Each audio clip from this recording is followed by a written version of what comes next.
Hello children, इसमें मैंने साहित्य सागर के गद्य से पहले पाठ बात अठन्नी की चैप्टर को समझाने का प्रयास किया है। इसमें पहला पाठ है बात अठन्नी की। इसके लेखक हैं सुदर्शन और यह एक भ्रष्टाचार परक कहानी है जिसमें भ्रष्टाचार के रूप रिश्वतखोरी को सामने रखा गया है। तो इसमें कुछ प्रमुख जो पात्र हैं उन पात्रों को पहले समझ लीजिए। सारे पात्रों को अगर आप समझ लेते हैं तो कहानी खुद ब खुद आपको याद आती जाएगी। 2 बार 3 बार कहानी को जब आप पढ़ेंगे तो सारे पात्र आपकी समझ में आ जाएंगे। इसमें 2 जो प्रमुख पात्र हैं वो हैं इंजीनियर बाबू जगत सिंह जो कि रिश्वतखोर हैं, और दूसरे पात्र जिला मजिस्ट्रेट शेख सलीमुद्दीन। ये दोनों लोग पड़ोसी हैं, अगल बगल में रहते हैं और दोनों लोगों के स्वभाव में काफ़ी समानता है। इंजीनियर बाबू जगत सिंह का नौकर है रसीला और शेख सलीमुद्दीन का नौकर है जो चौकीदार है उनका रमज़ान। तो शेख साहब को फलों का बेहद शौक है, इंजीनियर साहब को मिठाइयों का शौक है।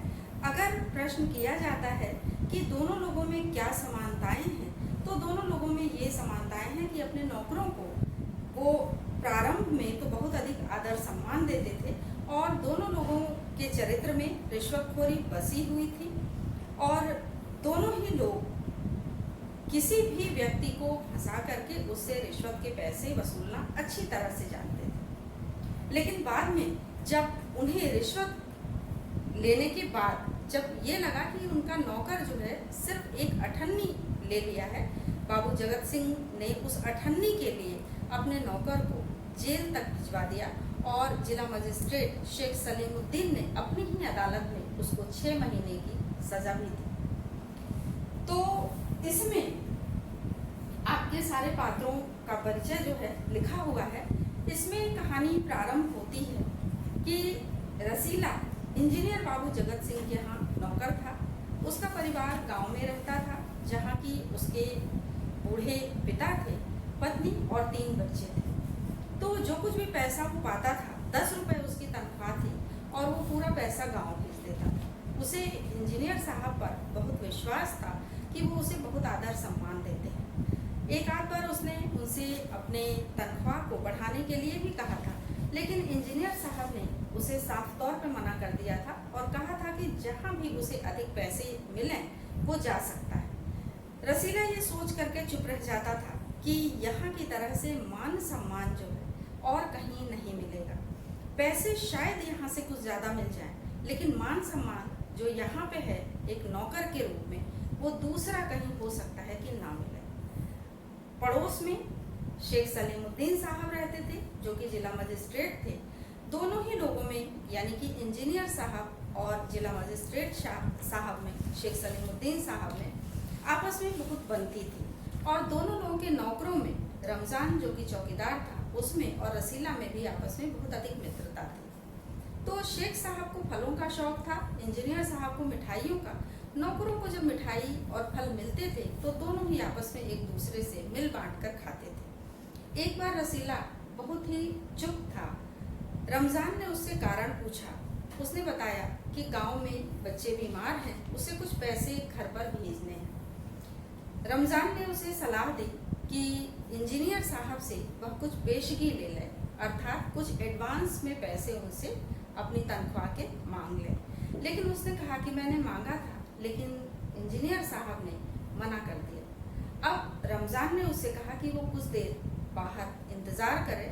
रमज़ान अंदर गया और उसने कुछ पैसे ला करके रसीला को दे दिए। रसीला ने मन ही मन उसका बहुत एहसान माना, पैसे गांव भेजे और बच्चों की तबीयत ठीक हुई। धीरे धीरे उसने पैसे चुका दिए, लेकिन एक अठन्नी बाकी रह गई। रसीला के मन में लगातार ये लगा रहता था कि किस तरह से वो रमज़ान की अठन्नी वापस करे। ऐसे ही धीरे धीरे समय बीतता रहा। एक बार रसीला ने देखा कि इंजीनियर साहब बंद कमरे में किसी व्यक्ति से रिश्वत ले रहे हैं और वो उस व्यक्ति से कह रहे थे कि ये क्या सिर्फ 500 रुपये, अर्थात 500 रुपये उनको कम लग रहे थे।